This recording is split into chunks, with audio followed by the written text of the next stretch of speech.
Paisanas y paisanos, muy buenas noches tengan todos ustedes.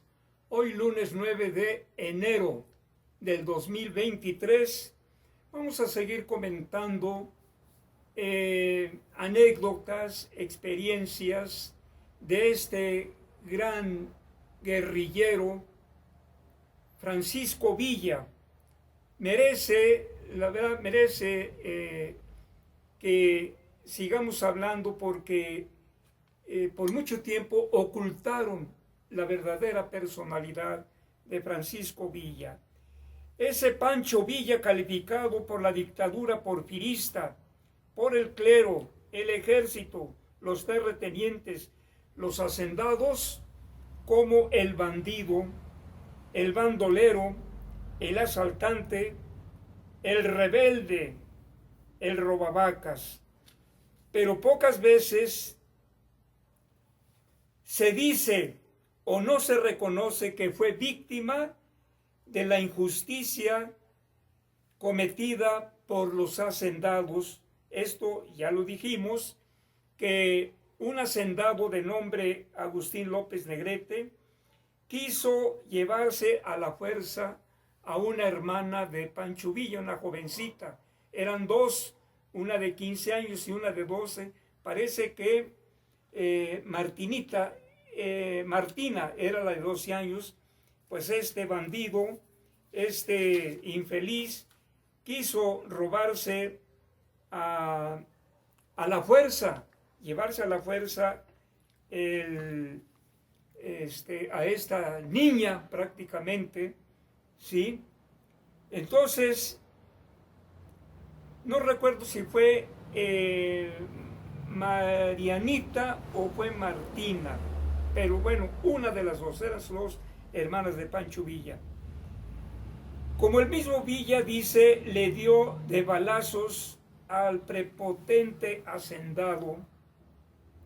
Este incidente lo colocó fugarse a la sierra de Durango. Sin embargo, Villa no era el único que fue víctima de esta injusticia, de este vil hacendado, sino que hubo más gentes que por defenderse, por conseguir alimento, tenían que robar muchas veces, y eso los colocaba en una posición de bandoleros, como fue el caso de Chucho el Roto, Jesús Arriaga, que vive entre 1858 y 1894, el Tigre de Santa Julia, José de Jesús Negrete Medina, y bueno, el mismo Heraclio Bernal, entre otros, que en protesta por las injusticias tuvieron que haberle declarado la guerra a los poderosos, a los ricos poderosos. Entonces, vale la pena seguir hablando sobre este gran personaje que, entre otros guerrilleros revolucionarios, no podríamos hablar de la Revolución Mexicana si nos limitáramos a hablar de Francisco I. Madero, que ciertamente abanderó el principio de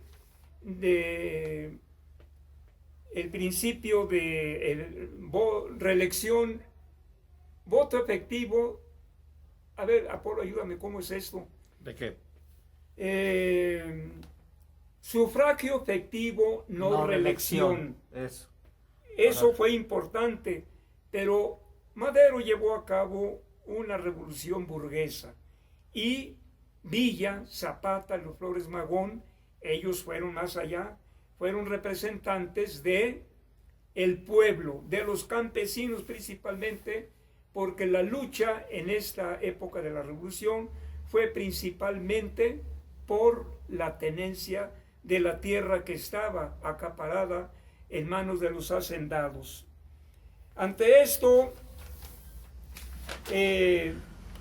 Voy a leer parte de un artículo que salió el miércoles 14 de enero de 2023 con el encabezado siguiente: Centenario del asesinato de Villa renueva discusiones sobre este personaje complejo. Este año se realizarán coloquios, conferencias, programas de radio y TV para reflexionar sobre su influencia en la historia del país. Y aquí sigo leyendo lo siguiente, este párrafo. Dice: a 100 años de su muerte, que más bien fue asesinato, de 150 balazos el 20 de julio de 1923 en Parral, Chihuahua, Pancho Villa sigue siendo un personaje que despierta pasiones, lo mismo admiración que odio. Una contraposición a flor de piel en la clase política, diversos sectores sociales y los ámbitos de la historiografía y la literatura que este 2023, con motivo de la declaración en México del año de Francisco Villa, dará mucho material para reflexionar y discutir. Le formulan una leyenda negra. ¿Quiénes? Los constitucionalistas. Venustiano Carranza, Álvaro Obregón, Plutarco Elías Calles, entre otros, que fueron enemigos acérrimos de Pancho Villa. La leyenda negra.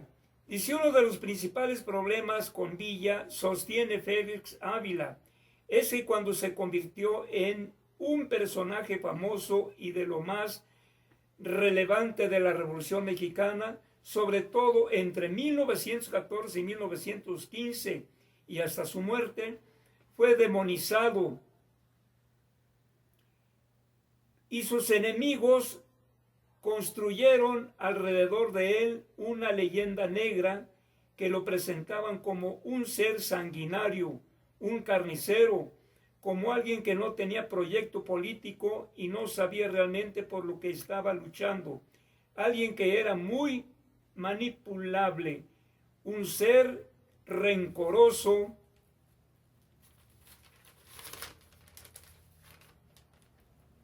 y negativo. Esa fue la primera imagen de Villa que se conservó después de su asesinato, construida por sus enemigos encarnizados, los constitucionalistas, por Venustiano Carranza, Álvaro Obregón, Plutarco Elías Calles, que lo enfrentaron a vencer o morir y lo derrotaron. De acuerdo con el sociólogo e historiador, esta visión adversa prevaleció en la historiografía de la Revolución Mexicana las primeras 2 décadas, y a partir del gobierno de Lázaro Cárdenas, algunos de los villistas sobrevivientes como Federico Cervantes comenzaron a dar su versión de la historia, que contradecía la imagen negativa construida por el constitucionalismo. Sigo leyendo. Hasta los años 60 y sobre todo los 70 se hizo una historia académica por profesionales que se dedicaron a rastrear documentos, encontraron fuentes primarias, archivos, fotografías, que comenzaron a recurrir a las entrevistas con algunos de los sobrevivientes, hombres y mujeres que le dieron su versión de lo que había sido su experiencia con la División del Norte. A decir de Felipe Ávila, el Villa, recuperado por la ideología de la Revolución Mexicana y la historia oficial, no era el auténtico, sino un personaje pasteurizado. Al igual que Zapata y Flores Magón, le habían quitado las aristas más radicales y más conflictivas, las que eran más peligrosas para un régimen que basaba su legitimidad en su origen revolucionario y que había construido una ideología mistificadora que cada vez se había alejado más de sus orígenes revolucionarios. Hay mucho que hablar sobre Doroteo Arango Arámbula. Él llevó los apellidos de su mamá, no llevó los apellidos del papá, que era quien se apellidaba Villa, pero era hijo natural de un señor que creo que se llamó Jesús Villa. Entonces no llevó el apellido ni del abuelo ni del papá, y entonces se puso los nombres de la mamá Arámburo, José Doroteo Arámbulo, Arango Arámbulo.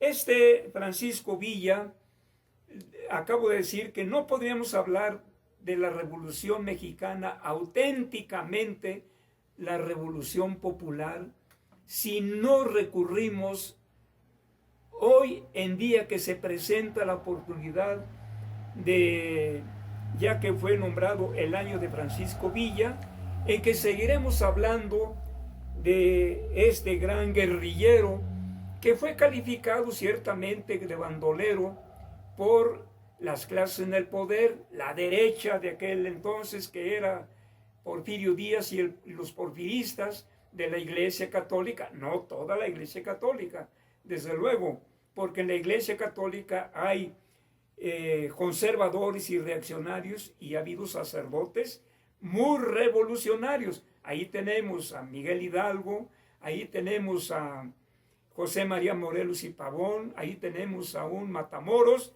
que fueron de los que estallaron la Revolución de Independencia. Pero además, después, mucho después, surgieron hombres muy conscientes y muy progresistas que adoptaron ideas muy revolucionarias, como es el caso del obispo de Morelos, el obispo de Cuernavaca, Sergio Méndez Arceo, del obispo de Chiapas, como es Samuel Díaz, Samuel Ruiz, entre otros más. Entonces, el clero también ha producido gente muy revolucionaria que simpatizaron con gentes como Francisco Villa, como los Flores Magón y como Zapata, entre otros hombres y mujeres muy importantes. La revolución estuvo también participando las mujeres, las Adelitas, las Valentinas, la coronela Carmen Alanís y otras mujeres que comandaron verdaderos ejércitos. Entonces, no vamos a aislar a Villa como el único personaje en el norte, no, hubo más. Los bandoleros se metieron a bandoleros porque enfrentaban el hambre, la miseria, la pobreza extrema, y entonces pues tenían que robar para sobrevivir, y ahí la dictadura no permitía nada de esto. Entonces, al considerarlos de bandoleros, eran perseguidos y asesinados. Pero Villa era muy inteligente y supo burlar a la dictadura, a los rurales de esa época.